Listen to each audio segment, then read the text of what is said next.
اہم خبر ہے، پاکستان میں مختلف ٹی وی چینلز اور ویب سائٹس پر سائبر حملے کیے گئے ہیں۔ National computer emergency response team نے سائبر حملوں کی تحقیقات شروع کر دی ہیں۔ حکام کے مطابق 2 سے 3 ISPs کی سٹریمز ہیک ہوئی ہیں، 1 نجی ٹی وی چینل اور 2 ایپلیکیشنز کی ہیکنگ بھی رپورٹ کی گئی ہے اور اس پر اب تحقیقات کا آغاز کر دیا گیا ہے۔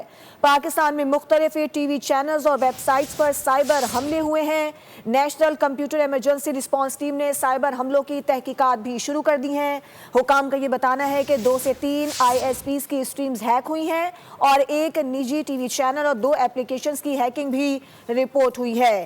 ایک نجی ٹی وی چینل ہے جس کی جو ایپلیکیشنز ہیں اس کی ہیکنگ رپورٹ ہوئی ہے اور حکام نے اس تمام تر معاملے کی تحقیقات بھی شروع کر دی ہیں۔ پاکستان میں مختلف ٹی وی چینلز اور ویب سائٹس پر سائبر حملے کیے جا رہے ہیں۔ National computer emergency response team نے سائبر حملوں کی تحقیقات بھی شروع کر دی ہیں اور یہ بھی بتایا جا رہا ہے کہ 1 نجی ٹی وی چینل اور 2 ایپلیکیشنز کی ہیکنگ بھی رپورٹ ہوئی ہے اور یہ بھی بتایا گیا ہے کہ اسکرین کو ہیک کر کے نامناسب پیغام بھی نشر کیا گیا۔ سبسکرائب کریں اور بیل دبائیں تاکہ کوئی خبر رہ نہ جائے۔